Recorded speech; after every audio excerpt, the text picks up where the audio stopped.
अस्सलाम वालेकुम, welcome back to my channel Aamdani Nottingham. जी क्या हाल है सबकी? उम्मीद करती हूँ सब ठीक होंगे जी। सुबह का टाइम अल्हम्दुलिल्लाह नमाज़ पढ़ के तो मैं तो फटाफट नीचे आ गई थी। बच्चों को भी जगा दिया था कि उठ जाओ, तो अब नाश्ता बनाना था बच्चों का।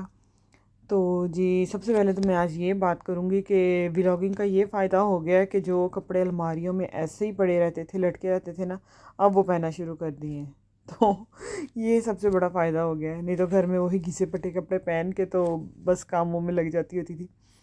तो ये देखें जी, सुबह के टाइम सबसे पहले तो हमारा ये काम होता है कि अगर कोई ऑर्डर सारे दिन के आए होते हैं ना, तो वो हम रेडी कर लेते हैं डिस्पैच करने के लिए। तो हस्बैंड ने जो है वो सारे ऑर्डर्स पैक कर लिए थे, हमने गाड़ी में रख दिए। तो ये है जी आज सुबह का व्यू। अब थोड़ा सा ना वो चेंज हो रहा है कि मतलब कल इस तरह जब सुबह के टाइम बच्चे जा रहे थे ना, तो अंधेरा अंधेरा था। आज जो है वो और सर्दी कल कम थी। आज जो है वो सर्दी थोड़ी ज़्यादा थी, लेकिन रोशनी थी बाहर। और गाड़ियों पे भी देखें, रोड्स पे भी ना हल्की हल्की सी जैसे बर्फ़ की तय डीफ्रोस्ट का जो भी है डीफ्रोस्टिंग वो हुई हुई थी। तो ये देखें जी, बच्चे भी गाड़ी में बैठ गए थे। गाड़ी पहले ही थोड़ी देर स्टार्ट कर दी थी ताकि गर्म हो जाए। तो बस अब बच्चे जा रहे थे स्कूल। इनको अल्लाह हाफिज़ टाटा बाय बाय करके तो फिर जो है वो नाश्ते की तरफ आते हैं। और इस वक्त तो हाँ, मेरे हस्बैंड कहते हैं हमें बस इसको ये होता है कि निकाल दूँ इनको घर से और ख़ुद फिर आराम से नाश्ता करूँ और ड्रामा देखूँ। एक तो इस ड्रामे ने धूम मचाई हुई है खई।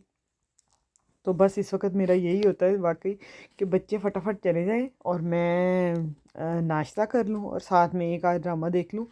और मोस्टली ये होता है कि छोटी बेटी भी इस वक्त सोई होती है। तो फिर ये जो 1 घंटा है ना, ये ज़रा टेंशन फ्री होता है, सुकून वाला कि आराम से मैं कुछ देख लूँ, टेंशन फ्री हो जाऊँ। फिर तो वही आपको पता है कि घर के काम नॉन स्टॉप शुरू हो जाते हैं। घड़ी की सुइयाँ जैसे जैसे तेज़ तेज़ घूमती हैं ना, तो बस मुझे तो ये लगता है कि जैसे ही नाश्ता ख़त्म किया ना, तो बस 2 घंटे बाद 3 बज जाते हैं, बच्चों के आने का टाइम हो जाता है। तो बस आपकी बहन फिर कामों में लग गई। चलें जी, आज के टॉपिक की तरफ आते हैं। मैंने मतलब आज का जो टॉपिक था, मेरा दिल था कि मैं इस पे बात करूं। तो मैं एक पॉडकास्ट देख रही थी, तो मुझे वहाँ उनकी डिस्कशन इतनी अच्छी लगी ना, तो मैंने कहा मैं आप लोगों के साथ भी शेयर करती हूँ कि जो चीज़ मुझे हेल्प की है वो शायद आपको भी हेल्प करे। कि अगर किसी शख्स के साथ कुछ बहुत ही नापसंदीदा वाक़या हो जाता है या कोई ऐसा ट्रॉमा उसके साथ हो जाता है कि वो उसको भूल नहीं पा रहा होता, कोई भी नापसंदीदा वाक़या हो जाता है, कोई ऐसी मेमोरी है उसके माइंड में कि वो उसको डिलीट करना चाहता है लेकिन हो नहीं पा रही।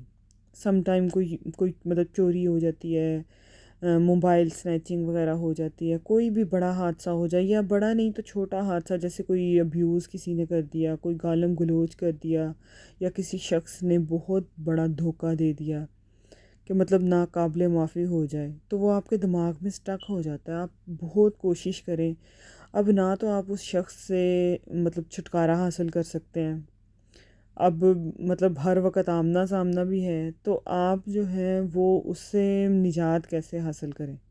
ठीक है ना? क्योंकि ये निजात हासिल करना तो लाज़मी है, क्योंकि कुछ लोग तो फिर डिप्रेशन में चले जाते हैं और जो इससे निकल आते हैं वो तो फिर बड़े बहादुर होते हैं और निकल आना ही बेहतर होता है। तो सम टाइम तो ये होता है कि घरों में लड़ाइयाँ इतनी ज़्यादा हो जाती हैं, हस्बैंड वाइफ में तलाक तक नौबत आ जाती है, तो इसको कैसे दूर किया जाए? ये पॉडकास्ट मैं आज देख रही थी, तो मैंने सोचा कि मैं इसी के ऊपर वीडियो बनाती हूँ।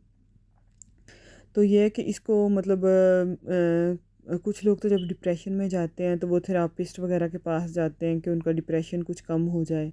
लेकिन कुछ लोग नहीं जाना चाहते ना, तो वो घर में कैसे उसको ट्रीट कर सके ना, कि वो मेमोरी जो है वो उनके दिमाग से निकल जाए। अब जो होस्ट था ना, उसने ये क्वेश्चन किया ना कि हम इस तरह की मेमोरी को कैसे अपने माइंड से डिलीट करें।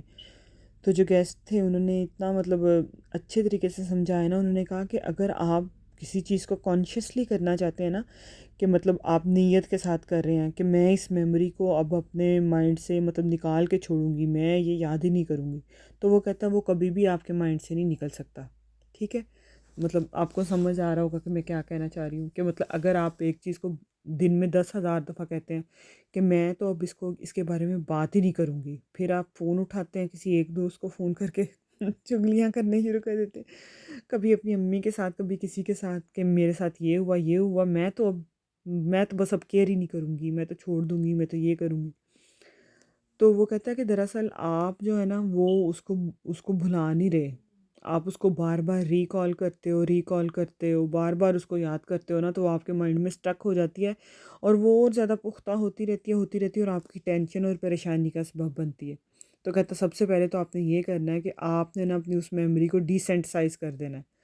मतलब ये कि आपने जो है ना उसको जब आपको वो सोच आ रही है ना कि किसी ने इस तरह किया है, तो आपने फ़ौरन कुछ अच्छा सोचना शुरू कर देना है। तो इससे ये होगा कि उसकी ना वो जो मेमोरी होगी बुरी वाली मेमोरी, उसकी जो अहमियत है वो थोड़ी कम हो जाएगी कि आप किसी अच्छी चीज़ के बारे में सोचना शुरू हो गए।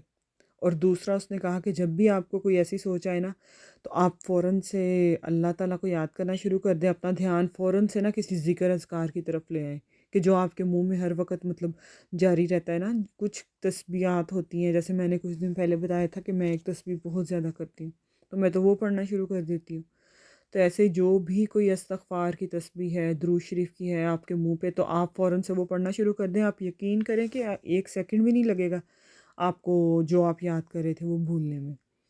तो थर्ड जो उसने पॉइंट बताया, आप अपनी ज़िंदगी में इतने ऑप्शन क्रिएट कर दें ना, आप अपनी ज़िंदगी को मतलब इतना मसरूफ़ कर दें कि आपको सोचने का टाइम ही ना मिले, इतना बिज़ी आप अपने आप को कर दें। तो जब आप अपने आप को इतना ज़्यादा बिज़ी रख देंगे ना, तो आपको महसूस ही नहीं होगा और जैसे ही आप फ़ारिग होंगे ना, आपको फिर वही याद आनी शुरू हो जाएगी। तो अपने आप को बिज़ी रख लें। अगर आपके बच्चे हैं तो बच्चों में बिज़ी हो जाएँ। अपने मतलब हर बच्चे को जो पसंद है उसी उसकी एक पसंद की कोई ना कोई डिश बनाना शुरू कर दें। कोई ना कोई काम घर का करते रहें। और अगर आप मतलब नहीं ये करना चाहती, बाहर निकल जाएँ, ट्रैवल कर लें, शॉपिंग कर लें, दोस्तों के साथ शॉपिंग मतलब नहीं करना चाहती, पैसे नहीं खर्चना चाहती खर्चना चाहती, विंडो शॉपिंग कर लें। फ्रेंड्स के साथ गप्पे-शप्पे मार लें। अपने आप को बस आपने इतना बिज़ी रखना है ना कि आपके ज़हन में वो मेमोरी ही नहीं आए। अब मुझे देख लेना, आपकी बहन एक काम छोड़ती है, एक पकड़ती है, एक छोड़ती है, एक पकड़ती है और रात को जब सोती है ना तो ऐसे गधे घोड़े भेज के सोती है ना कि बस ऐसी नींद आती है ना मज़े की। आप यकीन करें कि अगर किसी दिन आप काम नहीं करेंगी ना, सारा दिन काम नहीं करेंगी, आपको रात को नींद नहीं आएगी। मेरे साथ तो ये होता है। जिस दिन फ़ारिग रहती हूँ ना, मुझे नींद नहीं आती सारी रात, फिर हर ऐसे बेचैनी लगी रहती है। और जिस दिन मैं मतलब जिस दिन क्या हर दिन ही इतना मतलब काम कर लेती हूँ, आना-जाना लगा रहता है, बाहर का, अंदर का, हांडी, रोटी, कपड़े, बस ये चीज़ें ही नहीं ख़त्म होती। तो फिर तो इतनी मज़े की, सुकून की नींद आती है ना कि बल्ले-बल्ले हो जाए। अच्छा मुझे ना जब मैं कोई ऐसी पॉडकास्ट मतलब चीज़ें देखती हूँ या कोई ऐसी वीडियोस वगैरह देखती हूँ ना, तो ऐसी नॉर्मल डिस्कशन हो ना तो मेरा सुनने को दिल नहीं करता। लेकिन जैसे कोई मसाले वगैरह देता है, कोई वाक़ये वगैरह सुनाता है ना, तो फिर वो सुनने में मुझे बड़ा मज़ा आता है और वो चीज़ इतनी आसानी से समझ आ जाती है ना। अब इन्होंने एक मिसाल दी थी कि जैसे कि आपके सर में दर्द हो रहा है ना, बड़ा मतलब ठीक शिद्दत का दर्द हो रहा है और आधा दिन गुज़र गया। आप उठते, बैठते, सोते, जागते यही कह रहे हो कि हाय मेरा सर गया, हाय मेरा सर गया। अब वो सारे घर वाले भी परेशान हैं जी, सर दर्द है, सर दर्द है। लेकिन अगर थोड़ी देर के बाद ही आपकी किडनी में दर्द स्टार्ट हो जाता है या आपकी टाँग में दर्द मतलब उससे शदीद दर्द कहीं और जिस्म के हिस्से में स्टार्ट हो जाता है, तो आप यकीन करें आप सर के दर्द को भूल जाएँगे। और वाक़ई ऐसा ही होता है हम लोगों के साथ भी। अगर एक हिस्से में दर्द हो रहा है, उससे ज़्यादा किसी दूसरे हिस्से में दर्द हो जाए ना, तो हम अपनी वो पुरानी दर्द भूल जाते हैं। तो ऐसा ही होता है ना। तो बस यही बात है कि आप अपनी ज़िंदगी में इतने बिज़ी हो जाओ ना कि आपको अपनी सारी प्रॉब्लम्स, आपके डिप्रेशंस वग़ैरह सब निकल जाए। आप अपनी ज़िंदगी में मतलब उसने कहा कि आप इतनी एनर्जी ले आओ ना, आप कोई ना कोई बहाना ढूँढो, कोई चीज़ सेलिब्रेट करने का, खुश होने का, कोई एक उम्मीद की किरण नहीं जिस तरह होती, वो आप अपनी ज़िंदगी में खुद लेके आओ, किसी और ने तो नहीं लेके आनी, आप खुद लेके आओ। कोई मतलब अब मैं अपनी मिसाल देती हूँ ना कि जैसे मैंने व्लॉगिंग स्टार्ट कर दी। अब मुझे 1 मंथ हो गया है।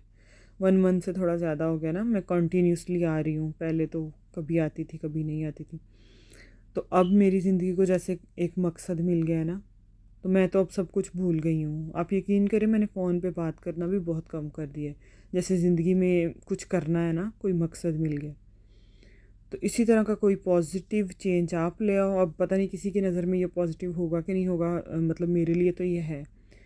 तो ये एक चेंज, बहुत बड़ा चेंज मैं अपनी ज़िंदगी में लेके आई हूँ। इसी तरह आप भी कोई मसरूफ़ियत ढूंढ सकती हैं जो कि मतलब लॉन्ग लास्टिंग हो, जिससे आपकी ज़िंदगी में पॉजिटिव चेंज आए। तो आपका ना ध्यान इधर से उधर हट सकता है। अच्छा, एक और बात ये मेरे मतलब खुद के माइंड में आई थी कि कुछ हादसे मतलब लोगों की ज़िंदगियों में इस तरह आते हैं ना कि मतलब हादसात होते हैं या ट्रॉमास ऐसे होते हैं कि वो जब किसी के साथ हो जाते हैं ना, तो फिर उनकी ज़िंदगी को फुल स्टॉप लग जाता है कि मतलब वो कुछ भी नहीं कर पाते, बिल्कुल ही ख़त्म हो जाते हैं, ज़िंदगी की रौनक ही ख़त्म हो गई और वो अपना आप छोड़ ही देते हैं ना। अल्लाह माफ़ करे, मतलब ऐसा किसी के साथ ना हो। अगर किसी का बहुत अपना प्यारा इस दुनिया से चला जाए तो मतलब वो ऐसे मतलब वो लोग अपना आप छोड़ देते हैं ना कि जैसे ज़िंदगी में कोई रंग ही नहीं है, ऐसे हो जाता है। लेकिन कुछ लोग बिल्कुल ऑपोजिट होते हैं। अगर उनके साथ कोई ट्रॉमा हो जाता है ना, वो उसमें से कुछ पॉजिटिव चीज़ निकाल लेते हैं, कुछ क्रिएटिविटी उसमें से निकाल लेते हैं। और हमने कितने मतलब ऐसे कामयाब तरीन लोग देखे हैं ना, अमीर शख्स भी आप कह सकते हैं, कामयाब भी कह सकते हैं, जो मोटिवेशनल स्पीकर भी आजकल बने हुए हैं। तो उन सब के पीछे कोई ना कोई स्टोरी होगी, उनकी कोई स्ट्रगल होगी, कुछ ऐसे हादसात भी हुए होंगे उनके साथ जो उनकी टर्निंग पॉइंट उनकी लाइफ का साबित होते हैं। तो वो लोग इस तरह अपने आप में लचक ले आते हैं। तो हमें भी अपनी ज़िंदगियों में ना ऐसे मतलब फ्लेक्सिबिलिटी लानी चाहिए कि अगर कुछ नेगेटिव हो रहा है ना, हम उस नेगेटिव में से कोई पॉजिटिव चीज़ ढूंढ लें कि ज़िंदगी तो अब ख़त्म नहीं हुई ना। ज़िंदगी तो अल्लाह ताला को पता है कितनी है और कितनी नहीं है। बस वही है कि फिर अपनी ज़िंदगी को जियो। जैसे कि वो नहीं है कि हर कामयाब मर्द के पीछे एक औरत का हाथ होता है, इसी तरह जितने भी कामयाब तरीन और ये वो मर्द हैं, औरतें या जो भी हैं, उनके पीछे कोई ना कोई स्टोरी ज़रूर है।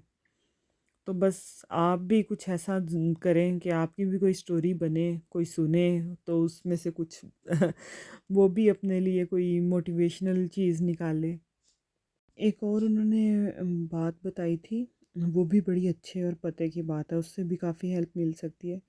उन्होंने कहा कि अगर आप लगता है ना कि आपके मतलब ज़िंदगी से ही आप बेज़ार हो गए, आपका घर से निकलने को दिल नहीं करता, कुछ करने को दिल नहीं करता, आप अपने आप को एक दफ़ा उसने कहा कि आप फ़ोर्स करें अपने आप को, एक पुश दें, आप सोशलाइज़ हो जाएँ, लोगों के साथ घुलना-मिलना, बातें करना शुरू कर दें।